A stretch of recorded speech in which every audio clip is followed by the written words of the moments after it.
That dude, I just asked him to stop touching my back twice. He told me he never did. He said when he walked from there to here. Go fuck yourself. He said when he walked from there to here, he never touched my back. When he left, and this guy had to move his chair over, was right here, and he moved his chair back. And this dude left 5 minutes ago or 10 minutes ago, he touched my back then. I didn't say anything. When he walked back this way, he touched my back again. I told him to stop touching my back as he walked past me. He didn't, and then he looked at me and said, "You're tripping. I didn't touch your back. I don't want to touch your back. I never touched your back." And I told him, I don't lie. I can't lie because you never know if there's cameras anywhere you go that could catch you lying. So for me to lie to him and say that he touched my back and he didn't would make me look stupid at some point. This dude touched my back twice and he's lying to me and everybody else around who can hear him speaking that he didn't touch my back. He's rubbing up against my back to see if it calls an altercation. And then he's lying to my face to see what I do about it.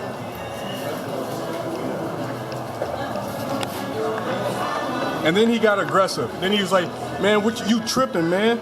Like violence is gonna change my opinion about his actions. That's what he came here for, to cause an altercation. I don't lie, and then he didn't even have it's like psychology. I can make somebody mad. Well, I can make somebody lose confidence in reality by telling them something didn't happen that they know happened. So now that person is sitting there thinking, double checking, double guessing whether or not what they felt was actually felt, and it was. This man rubbed my back and he refused to admit he did it.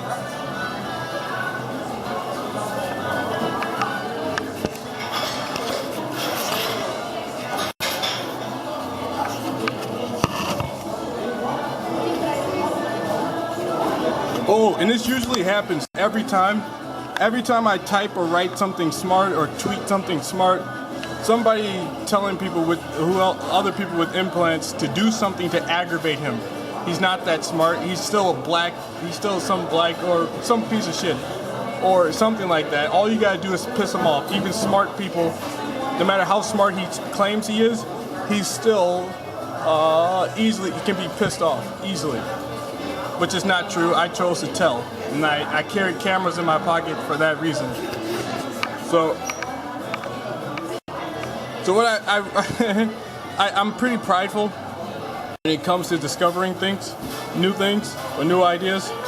So I guess I wrote something that really pissed off somebody who was watching me typing and working on my on schoolwork. So I just typed this, and while I was typing this, the man behind me over here rubbed up against my back as he walked that way. And when I finished typing this, when I got to the bottom and I hit submit, the man to the side of me rubbed up against my back as he came back. So, Are you touching me back this time? I hope not. Watch me. I'm not gonna watch you. Camera's watching me. Go fuck yourself.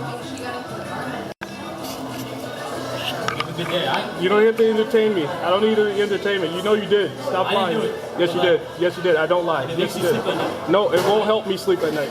Go. Stop touching my back. Stop touching people. Stop touching people. Get out of here. Or sit down. Do whatever you want. Just don't touch my back. And stop staring at me like that. You know you did.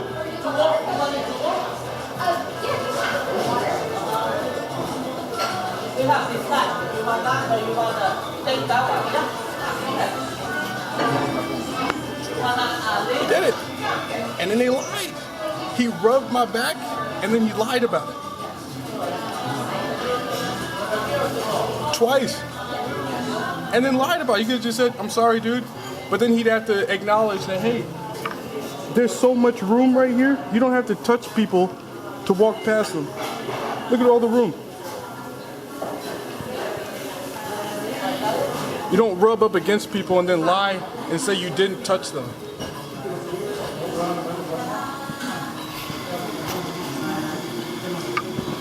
And then he stared at me like there was something more I wanted to say, or something more he wanted out of the conversation, out of this interaction. There's not. He's gay. That dude was gay, and he was rubbing my back to get my attention. And then he lied and said he didn't do it so that I lose confidence in accusing people of doing things to me they're not supposed to do. But that's what he did. And then he lied about.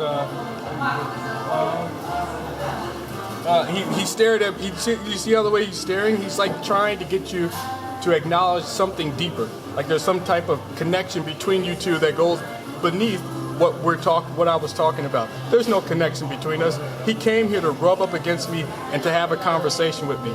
He arrived here a moment after I did, sat there and tried to initiate conversation with eye contact, like making eye contact with somebody. That didn't work. So the guy tried to touch my back to make get my attention. And then he lied about making contact. That's a rapist. That's what rapists do. That's like a serial rape. At some point, that dude is going to sexually assault somebody because he's not getting what he wants. And he's smart. He's smart. He knows how to get away with it. You deny it, and you accuse the other person of lying.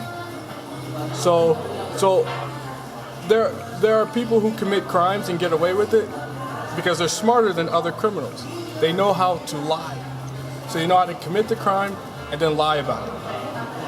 And then the people standing around you, the witnesses are supposed to stand up and say, hey, yeah, you did, I saw you, or I know you did, dude. I know you're gay, or I know something about you that what he's saying makes sense. This is what people do. They go quiet because that's how crime pervades society. No one stands up.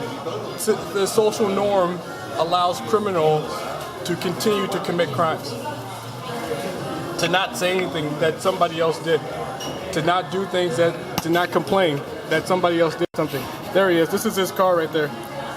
It's AVF 3862 was his license plate. But that's what rapists do. They sexually assault people and then they lie and say, or they touch people. I mean, it wasn't sexual. Well, it was his purpose was sexual in nature. So rubbing up against someone's back, it may not be a sexual body part, but if you're doing it to get for the purpose of sexual interaction at that moment or later on that day, human beings are smart enough to know that the back rub can be associated with whatever sexual intentions that person has.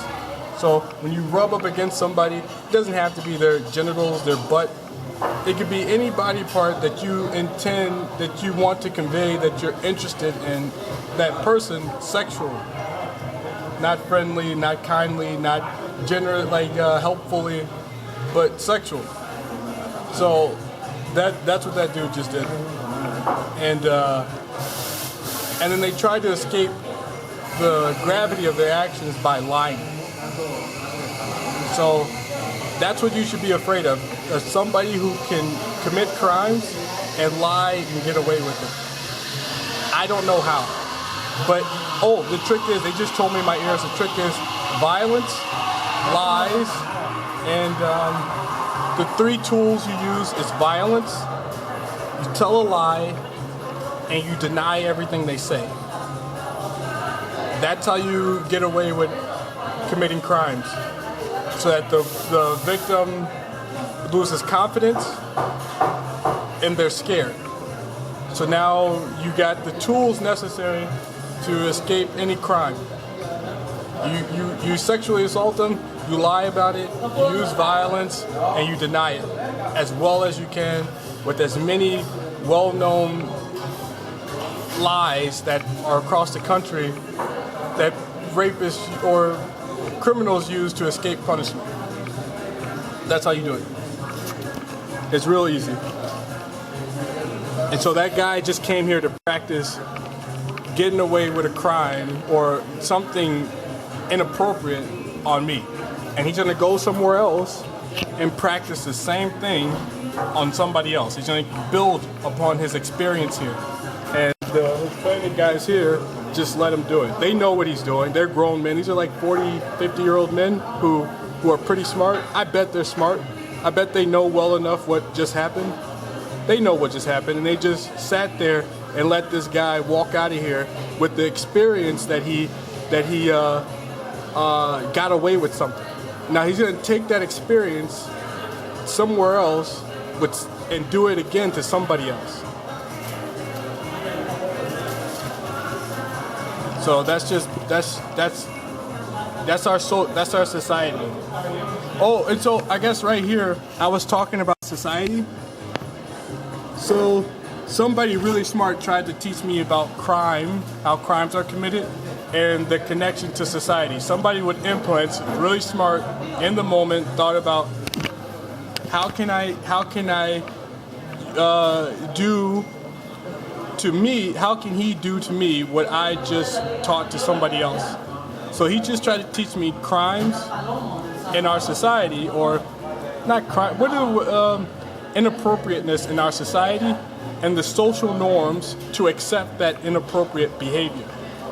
And that's how the inappropriate behavior continues. There's a socially people believe it's normal or acceptable, or they're too afraid to do anything about it. So our society allows bad things to happen. And here, I was talking about this. So somebody wanted to teach me a lesson about being smart, about what's socially acceptable, and how crimes, inappropriate behavior is accepted throughout society.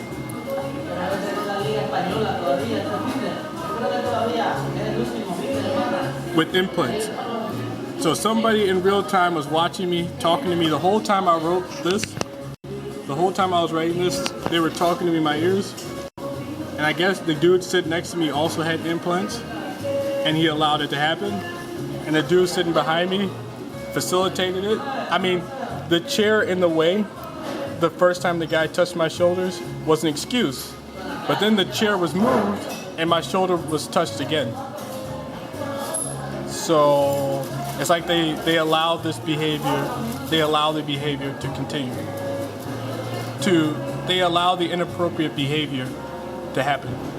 It's inappropriate to rub up against people. And I'm pretty sure these guys knew exactly what I'm talking about, was what happened. And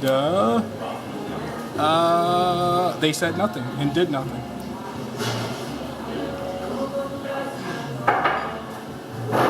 I think they're allowing the gay community to force their way into my life, or to force me to have sex with them by any means necessary. Do whatever you guys want. If you manage to rape him, do it. If you manage to cause an altercation, go for it. I think if you believe that somebody committed rape and they should be allowed to be raped because they committed rape, you are the rapist. And you could be the groomer who taught somebody to commit rape so that you one day could rape that person. Because you taught one person to commit rape, and you taught another group of people it's okay to rape the rapist. So, and you taught one person to commit rape by normalizing it. First thing you do is you normalize rape culture. So you teach them that this is what we do. Everybody's doing it. All over the world, people are manhandling women, and you keep maturing that experience with that person using a large group of people. The same large group of people you taught to rape the rapist.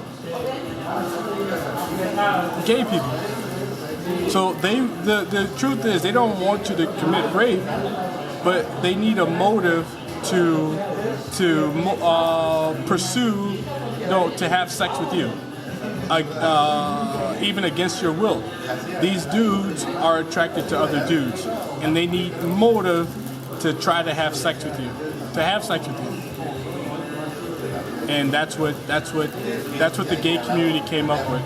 We're going to teach poor behavior to somebody, and in turn we're going to teach other people what do you do to someone who has poor behavioral instincts. And they're telling me in my ears constantly, you just admitted you're a rapist, you just admitted you're a rapist, you just admitted you're a rapist, you just admitted you're a rapist. Tell them that you didn't commit rape. And that's what, so I'm supposed to tell you all that I didn't commit rape when I was to be sent to prison. But that's irrelevant. My point is, there's somebody here who just practiced committing a crime and getting out of it. And that's what that dude was. And I swear he rubbed against my shoulder twice. And I don't lie because I'm afraid that one day somebody's gonna be looking and I'm gonna be caught lying. So I can never lie and say somebody else did something they didn't do. Because there are eyes everywhere in this coffee shop. There are cameras everywhere in this coffee shop. So I can't tell lies. That dude did what I said, and then he lied about it.